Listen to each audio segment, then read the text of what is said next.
Buenos días, damas y caballeros. Muchísimas gracias por vuestra asistencia. Por desgracia, he contraído una enfermedad repentina y debido a mi convalecencia me ha sido imposible asistir presencialmente a estas interesantes jornadas que se celebran con motivo de las actividades arqueológicas desarrolladas en torno al yacimiento prerromano y romano de Arechipe y que ahora retoman los estudios medio siglo después. Me apena mucho, insisto, perderme esta oportunidad y lamento profundamente cualquier inconveniente que haya podido causar, pero mi salud es mi máxima prioridad en estos momentos. Agradecer de antemano al Ayuntamiento de Casares por emprender esta iniciativa, así como al arqueólogo y amigo José María Tomasetti Guerra por contar con mi participación. Y sin más dilaciones, pues comencemos. El título de la conferencia es Las monedas de la Cipo, Casares, Málaga, estado de la cuestión. Bien, he decidido organizar el estudio de investigación en varios apartados que comprenden una introducción seguido de una historiografía donde se revisan aquellas cuestiones relacionadas con los antecedentes, los estudios previos realizados por colegas y autores de prestigio a nivel nacional e internacional. Luego prosigue un epígrafe sobre la localización. Ahí analizaremos aquellas cuestiones sobre la ubicación de la ceca, si corresponde o no con el emplazamiento de Arechipe. Luego, seguido de una serie de apartados concernientes al análisis estrictamente numismático, relacionado pues, con aspectos de análisis de inscripciones, como la epigrafía latina, o tipológicos. Veremos las similitudes iconográficas existentes con otras cecas del entorno, meros análisis metrológicos y cronológicos, ¿de acuerdo? Seguido, por último, de una producción, la cual pues he aportado una agrupación completa y actualizada sobre esta ceca de acuerdo con las últimas novedades. Y finalmente una conclusión, desde mi humilde opinión, con una bibliografía consultada. Bien, en primer lugar, el motivo por el cual he decidido abarcar el estudio de la ceca de la Quipo ha sido precisamente pues, los escasos estudios que existen sobre ella. Y me pareció bastante interesante, pues el número de monedas es bastante reducido, son demasiado toscas y los tipos pues, son más que deficientes en algunos ejemplares, y ello me ha motivado a revisar todo lo que hay publicado hasta ahora para plantear un estado de la cuestión, desde, obviamente, la prudencia y el rigor que requiere este tipo de investigaciones, ya que no es mi pretensión realizar un estudio monográfico, sino simplificar el conocimiento y dar respuesta a aquellos interrogantes concernientes, sobre todo, sobre su ubicación, identificación y adscripción étnica,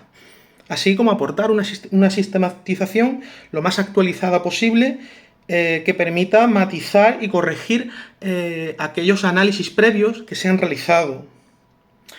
Tampoco descarto solicitar un proyecto de estudio de materiales al Museo Arqueológico de Málaga para exponer en las actas de estas jornadas a color aquellos ejemplares fotografiados en blanco y negro que se hicieron en su día, recogidos durante las excavaciones arqueológicas. Bien, esto conlleva, evidentemente, una problemática de fondo, la cual pues, he podido observar, y es la relegación de estas acuñaciones al bloque de dudosas o inciertas, sobre todo en aquellos catálogos convencionales, como los de Vive Escudero o Villaronga incluso, y en el peor de los casos, la no inclusión en compendios numismáticos más recientes, por lo que estamos ante un problema que debe erradicarse cuanto antes, ya que pues podemos aprovechar esta efeméride para completar esos vacíos existentes y dar una solución a aquellos problemas de fondo que he comentado. El objetivo, pues fundamentalmente, es la revisión como tal, historiográfica, confirmar esa localización y, como comenté antes, adscripción étnica y actualización de esa sistematización. Es fundamental. Y por último, una metodología. He seguido, pues, Como todo estudio de investigación, hay que ser riguroso y en este caso pues he acudido a esos repositorios digitales para contrastar aquellos ejemplares, cerciorarme de los detalles mínimos, consultar una bibliografía más o menos dispersa, puesto que no hay estudios monográficos como tal sobre el equipo. Entonces yo me he encargado de recopilar toda esa información, condensarla en esta exposición y en un futuro pues redactarla para su publicación en las actas. Bien, en primer lugar, el estudio de las monedas del equipo se remonta al siglo XVIII con las observaciones del erudito el padre agustino Enrique Flores de Setién, que las atribuía a Osso Nova por un error de lectura. Esto era muy típico de la época y bueno, estos errores pues desgraciadamente se suelen pervivir a lo largo del tiempo y lo siguieron como tal pues autores como Ace o Leite de Vasconcellos, básicamente entre los siglos XIX y XX. Vives, sin embargo, afirmó que podría ser un semis del equipo, así como Beltrán, siguiendo a Vives, pues no descarta que sea el equipo, pero se cataloga como inciertas. Sin embargo, Mateos Gago, en la obra de Delgado Hernández, asoció estas monedas a las ruinas de Alechipe, pues tuvo noticias que se hallaron ejemplares en dichas ruinas por Joseph Gayard, así como la procedencia de 2 ejemplares que poseía en su propia colección. Sin embargo, desde el punto de vista científico, el trabajo más importante es el que aportó Puertas Tricas y Rodríguez Oliva, porque gracias a esa recopilación de esos 16 ejemplares, siendo 12 los de nueva aportación, se pudo realizar una sistematización a modo de síntesis y aportar ejemplares inéditos y la verdad es que conforman, ¿no? Lo que sería la producción final de la ceca, cosa que obvian catálogos recientes y quizá por lo concreto, ¿no? de esta aportación, pues ha pasado desapercibido y muchas veces pasado por alto en estudios, insisto, sobre el equipo que se han realizado. Entonces, bajo mi punto de vista, pienso que Puertas Tricas y Rodríguez Oliva hicieron un gran trabajo arqueológico y, por supuesto, numismático. Corzo da cuenta de una singular pieza. Se trata de una reacuñación del equipo y cartella procedente de la zona de influencia de Alechipe, ubicado en el término municipal de Estepona, en 1999. Se trata de un ejemplar único que evidencia esas relaciones y lazos económicos existentes entre estas 2 grandes ciudades. Por último, pues Mora Serrano realiza una breve síntesis en la que recopila toda la bibliografía del momento. Y finalmente, pues ese semis inédito que aparece en 2020 y que Henares Sevilla pues, se encarga de publicar, pero obviando las aportaciones de Puertas Tricas y Rodríguez Oliva, por lo que es un estudio incompleto, puesto que debió de contar con esas últimas emisiones que conforman la producción y, en definitiva, pues hasta el día de hoy no se ha realizado una actualización completa como tal, sino hay pues estudios muy parciales y específicos que, bueno, que no engloban, ¿no? todo ese estado de la cuestión propiamente dicho. Aquí una fotografía a la derecha de Puertas Tricas en homenaje a su labor. Bien, entramos a analizar la cuestión de la localización.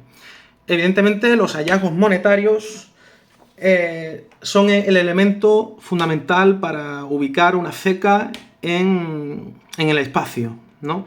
En este caso, pues tenemos la referencia de Corzo del término municipal de Estepona y los hallazgos monetarios acaecidos en las excavaciones del propio cerro de Alechipe, ¿no? Por Puertas Tricas. Por tanto, se llega a la conclusión de que se trata de una circulación de ámbito local, según se deduce de la dispersión, ¿no?, que se ha ofrecido, y no es una ceca muy prolífica, pero habida cuenta de estos dos datos que se han recogido y que, bueno, atestiguan un poco pues el ámbito económico de esta ceca, ¿no?, tan humilde, ¿no?, por así decirlo. Por tanto, su reducción claramente sería el cerro de Alechipe, y se trata pues de un notable centro de población romana de tradición anterior, túrdula, que viene atestiguado pues por los propios vestigios arqueológicos, ¿no? Y ahí remito a la bibliografía del arqueólogo Puerta Strica y de su compañero, y ya pues se encargan los compañeros de ampliar un poco la información, pero no puede ser el caso porque vamos a tratar otros temas de interés para la cuestión numismática.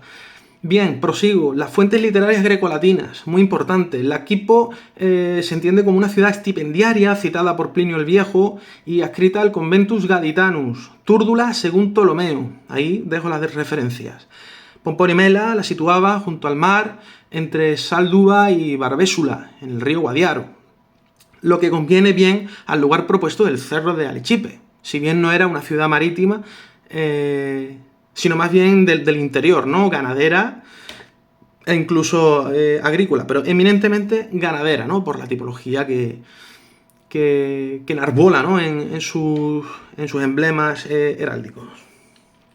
Aquí una cartografía en la que se ubica la Quipo entre Oba, Suel, Arunda, Ocuri, y bueno, en ese rincón pues tenía unos lazos comerciales tanto con las ciudades del interior como de la costa.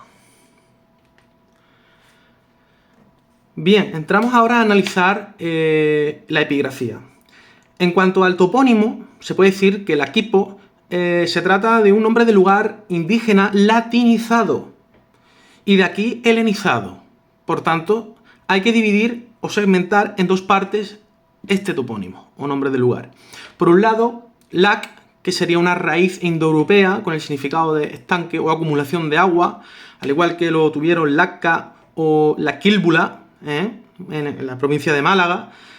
Y estos topónimos son muy prolíficos en la península ibérica y siempre están relacionados con baños termales, surgencias de agua, manantiales. Entonces he puesto aquí una foto de unos baños ubicados en Casares y que me pareció muy interesante, puesto que la gestión del agua en la antigüedad era muy importante y seguramente, o más que seguro, la Quipo tuvo mucha relación con el agua.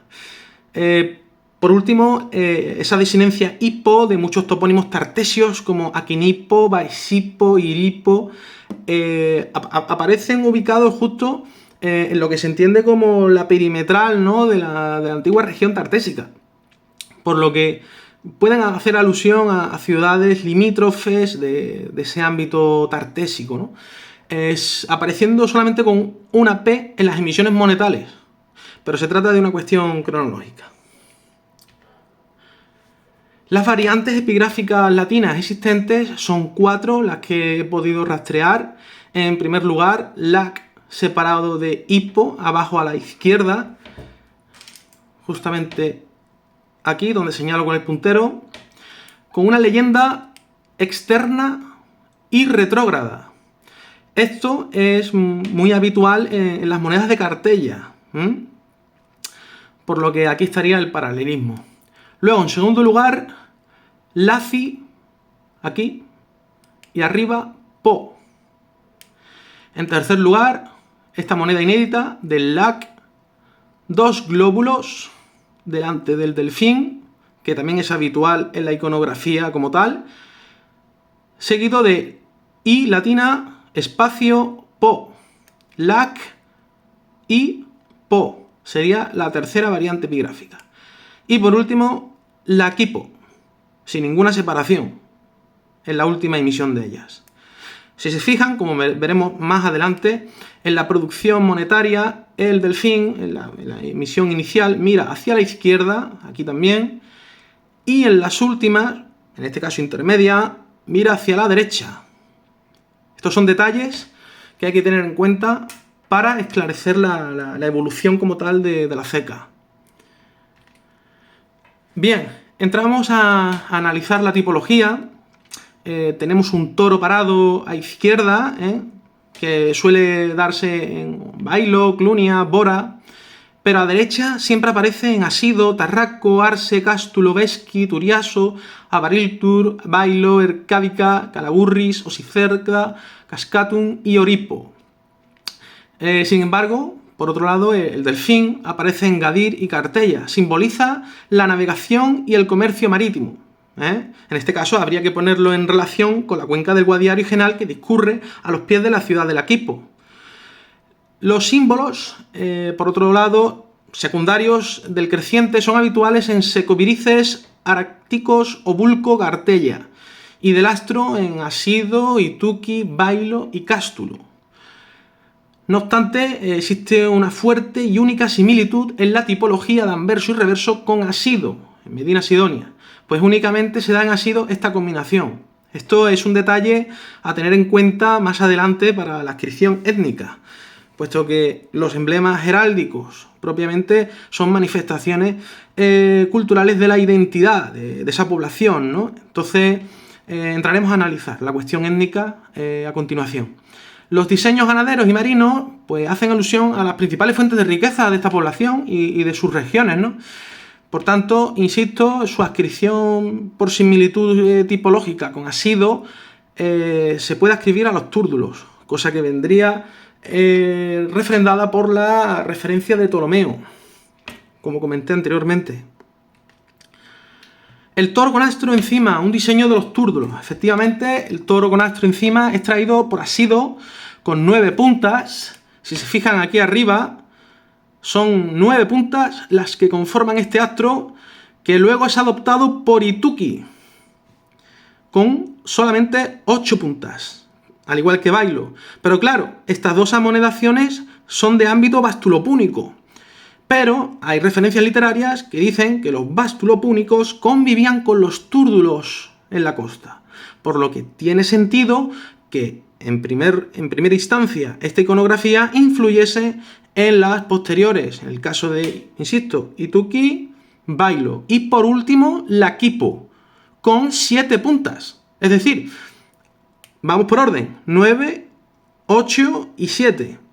Nos está indicando pues una evolución de un préstamo iconográfico a través del tiempo. La importancia de la comunidad túrdula asentada en los centros costeros atlánticos evidentemente va a condicionar la elección de tales iconografías como vemos aquí, ¿no? Con el toro y el astro arriba. Las fuentes literarias, como comenté anteriormente, nos transmiten que los túrdulos convivían con los bástulos en la costa atlántica andaluza, por lo que suponía el componente étnico mayoritario del ámbito costero. Sin embargo, los turdetanos estuvieron adscritos al área de los esteros. Se trata de un espacio restricto situado en los rebordes surorientales del paleoestuario del río Guadalquivir.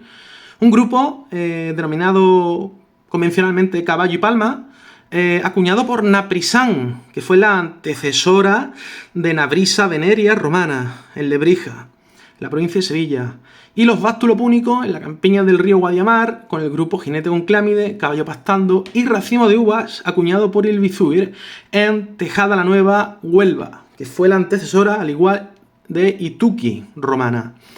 Bien, estas son las acuñaciones de los dos grandes grupos étnicos que conforman la realidad paleontológica del suroeste de la península ibérica. Abajo vemos los paisajes que son completamente distintos. Por un lado, los bastulopúnicos están volcados hacia el río Guadiamar, en estas campiñas, ¿no?, del condado de Huelva, tan fértiles que son aptas para el pasto de la ganadería, en este caso el caballo, junto con el cultivo de la vid, tan prolífico en la desembocadura del río Guadiamar, concretamente con las cecas de Olontiji. De hecho, esto es un préstamo iconográfico como tal de Olontiji, en Aznalcázar, Sevilla. Y luego el jinete con clámide, que remite pues, a esos modelos númidas norteafricanos de un sabor pues de la zona norte de África, que sin duda pues condicionan el componente étnico de esta población, y al final pues dan como resultado esa etnia, ¿no?, que se denomina los bastulopúnicos, ¿no?, en su convivencia con los túrdulos. En segundo lugar, pues bueno, aquí este volumen es evidentemente mucho mayor, con lo cual implica un ámbito económico bastante potente, con acuñaciones paralelas en el tiempo, incluso con grupos que entroncan con el ámbito celta, con la meseta, el mundo celtíbero y por extensión íbero, de la costa levantina, y aquí tenemos, pues ya les digo, modelos que remiten a las cabezas de cástulo, oretanas, incluso con los delfines flanqueando las cabezas del ámbito celtíbero, de la meseta, o estas aves encaramadas a la palma, que pues son claras alusiones a las tribus galas de la costa atlántica europea. Y pues estos rasgos no punicizantes de los almendrados, la corona con pétalos e incluso un penacho, es decir, que son singularidades mezcladas pues, con tipos púnicos, celtíberos e íberos, pues como lo que fue, ¿no?, antiguamente el paleoestuario, un middle ground o una zona neutral donde convergen distintas culturas y conforman una realidad paleontológica que es definida como turdetana, cosa que anteriormente pues no se sabía a ciencia cierta dónde se ubicaban, pero a raíz, ¿no?, de la atribución de este conjunto monetal denominado Grupo Caballo Palma, se ha podido atribuir a Lebrija con el nombre de Naprisan, que deriva precisamente del vocablo semítico Naepritsa, que significa hábitat junto al desbordamiento de las aguas, por su inserción, insisto, en ese espacio restricto que conforman los esteros, junto con algunas surgencias de agua, y aquello pues sería un vergel y un lugar muy importante de comercio, y aquí se ve reflejado con la realidad monetaria. Bien, la relación del Aquipo con la Koiné helenístico-mediterránea es un hecho probado, puesto que aquí en esta acuñación sardopúnica de la serie sexta, de los contextos militares de la Segunda Guerra Púnica, se trata de una acuñación residual que tuvo su difusión entre los soldados romanos durante esta época, y claro, su circulación en la península ibérica fue muy puntual. En este caso, el empleo de la iconografía pues, tuvo una gran difusión en la Campania, así como su similitud con las monedas romanas que vinieron con los contingentes romanos, por lo que su adopción, ¿no?, este tipo en concreto de la estrella o astro, ¿no?, con forma de cruz, diferente a las otras, y el toro parado, se remite a los modelos del ambiente sardopúnico, por lo que, como decían autores sobre la ceca del Aquipo, sí, esa tipología entronca con lo púnico o punicizante, y en este caso, más concretamente, con la moneda sardopúnica, cosa que no se ha hecho referencia ya en ningún estudio, y aquí pues se muestra ante ustedes. Bien, y más interesante es su relación con Medina Sidonia. Este enclave es el más importante de la zona de la Janda, y el tipo, ¿vale?, lleva también un astro en forma de cruz, cruciforme, unido a un creciente que está inspirado precisamente en la moneda de Sidón. Sidón, como saben, pues está ubicado en la costa sirio-palestina, allí por Oriente Próximo, y bueno, siempre se ha dicho de que los sidonios fundaron Medina Sidonia. Pues aquí tienen ustedes un modelo, un paralelismo claro entre la moneda de Asidón púnica o Asido romana, aquí, como viene en el letrero, con Sidón, de allí, de la zona de Próximo Oriente. Y bueno, los tipos romanos evidentemente son los mismos, el mismo toro, con la misma fisonomía, las patas hacia adelante, la cola así curvada, ¿lo ven? Y bueno, con sus licencias, ¿no? Porque en este caso no viene la figura de Europa, pero sí que está simulando el arco invertido y a fin de cuentas son la misma gente, su misma historia y bueno, lo pongo a modo de inciso porque me pareció interesante el paralelismo. En cuanto a la metrología, bueno, pues los 5 tipos de divisores de bronce que se han podido constatar con pesos comprendidos entre los 5,02 y 5,81 gramos, existen variaciones, pero eso obedece a las diferentes orientaciones de los diseños y de la leyenda. Así que se llega a la conclusión de que el volumen de producción fue muy escaso para un pago fraccionario, ¿de acuerdo?, con un reducido número de piezas existentes de las que se tiene constancia. Por tanto, sería para el pago cotidiano del día a día. En cuanto a la cronología, pues es complicado establecer ahora mismo una datación exacta, puesto que el número de ejemplares son escasos y la adscripción de los pesos a nominales pues también están sujetos a debate, pero desde la prudencia creemos que podrían datarse en torno al siglo I a.C., con la aparición de la escritura latina en estas amonedaciones, y los pesos que he comentado anteriormente suelen relacionarse con los semises. Y ya vamos llegando al final de la intervención y voy a explicar someramente esa producción. En el grupo 1, catalogado por Gago, Vives, Puertas, Rodríguez, Oliva, estaría el toro parado a la izquierda, sobre la línea del exergo, y en el campo de arriba el astro cruciforme. Para el reverso tenemos el delfín mirando hacia la izquierda y el epígrafe latino lac arriba e hipo abajo, en escritura bustrofédica e invertida. Alrededor existe una gráfila de puntos que muchas veces no aparece, visto por el recorte del cospel. En cuanto al grupo 2, pues aquí ya el toro aparece marchando hacia la derecha sobre la línea de exergo que comenté, y en el campo pues se sigue manteniendo el astro como prototipo. Y va pues también seguido de esa gráfila, ¿no?, que rodean. En el reverso vemos ese delfín mirando izquierda y con el epígrafe latino lacqui, lacqui junto con po arriba, y alrededor la gráfila de puntos. En este caso es una escritura directa. Pasamos al grupo 3 y estamos ante la moneda inédita que se publicó en 2020 por Henares, Sevilla, con ese toro parado, en este caso mirando a derecha, sobre la línea del exergo. En el campo superior vemos el astro nuevamente, alrededor la gráfila, y en el reverso el delfín mirando a la derecha, junto con el epígrafe latino lac por un lado, los dos glóbulos por otro, la I por otro lado separada y po arriba. Es una escritura directa y también está adornada con ese gráfila de puntos en ambas caras.